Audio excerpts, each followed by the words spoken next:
देखिए, न्यायाधीश one time settlement में दोनों की सहमति पर ही लिख सकती हैं। सहमति नहीं होगा तो मामला चलता रहेगा। हाँ चले, तब उन्होंने जब ये दोनों की बात नहीं बनेगी तो न्यायाधीश लिखेंगी कि रिकन्सिलेशन या वन टाइम सेटलमेंट फेल कर गया, अब आप लोग ट्रायल में आइए, यानी दोनों पक्ष गवाही लाइए। ये उनको पावर है, लेकिन उनको ये पावर नहीं है कि आप पर जबरन। अच्छा, ट्रायल में क्या होता है? ट्रायल में दोनों पक्ष गवाही देगा, हम प्रूफ करेंगे कि हम इनको तलाक इस बिंदु पर दे रहे हैं, उनके अधिवक्ता उस बिंदु का खंडन करेंगे, अंत में न्यायाधीश का निर्णय होगा कि तलाक एक्सेप्ट हुआ या एक्सेप्ट नहीं हुआ। ये निर्णय करने का उनको पावर है।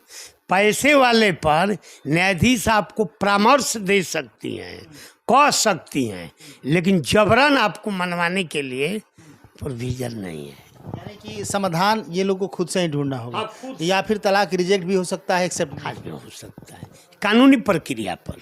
क्या उम्मीद लग रहा है कि अब की बार जो डेट मिलने वाला है इस पे समाधान हो जाने की उम्मीद लग रही है? देखिए, पवन सिंह तो कल भीड़ भाड़ में थे, मेरे साथ आधा घंटा बैठे थे, एक दो बातें हुई थी, लेकिन समापन के यानी कोर्ट का काम खत्म होने के बाद इतनी भीड़ थी कि उनसे अब बात करने का अवसर नहीं मिला। आज उनको हमने 3 बजे समय दिया है, 3 बजे हमसे बातचीत होगी। अगला जो कार्य का उनका जो परामर्श होगा, मान लीजिए क्लाइंट परामर्श करता है, फिर उस पर हम लोग कानूनी प्रक्रिया पर बात। ऐसा भी तो हो सकता है ना कि पहले आप लोग अपने क्लाइंट से बात करके ही कोर्ट में समय लें। क्या इस तरह बार बार कोर्ट में बुला के और इस तरह का डिस्कस करना हमें जहाँ तक लगता है नहीं बुलाते हैं किसी क्लाइंट को।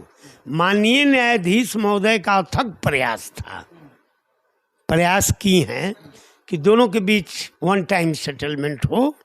पहला बार प्रयास की मिलाने का, नहीं मिला तब वन टाइम सेटलमेंट की बात की उस दिन।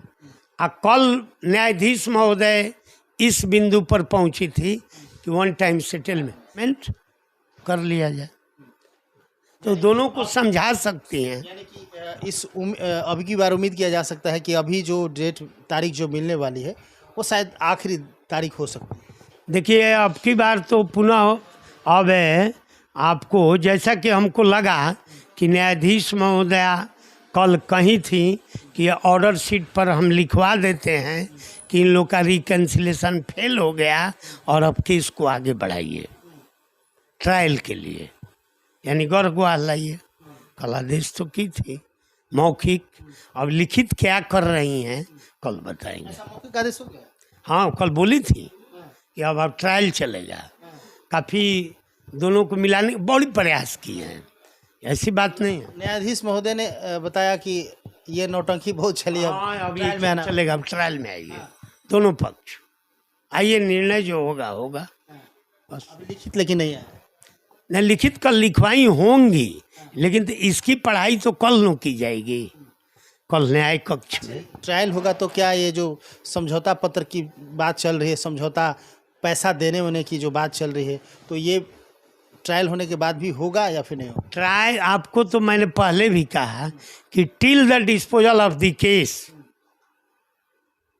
मुकदमा के समापन के दिन तक भी एनी टाइम, कभी किसी अवस्था में वन टाइम सेटलमेंट हो सकता है। कभी भी हो सकता है कि आप लोग या अन्य कोई व्यक्ति ऐसा हो जो दोनों को मिलाने का प्रयास करे और वह सफल हो जाए। चलिए, बहुत बहुत धन्यवाद सर समय देने के लिए। तो आप देख रहे थे हमारे साथ है पवन सिंह के वकील सुदामा सिंह जी। हालांकि सुदामा सिंह की जब चर्चा होती है तो कहीं ना कहीं इस बात की चर्चा जरूर होती है कि एक बहुत ही मजबूत केस को इन्होंने अपने हाथ में लिया है।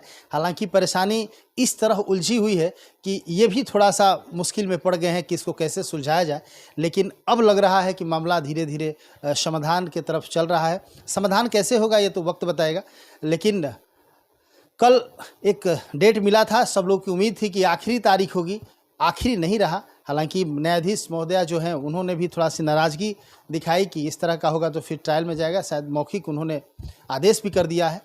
क्या होगा आगे तो समय बताएगा। फिलहाल आप हमारे समृद्धि न्यूज़ चैनल के साथ बने रहिए, तमाम अपडेट को देते रहेंगे।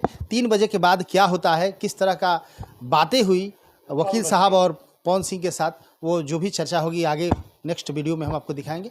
फिलहाल के लिए बने रहिए। कैमरा पर्सन राजू के साथ मैं अशोक तिवारी। Thank you.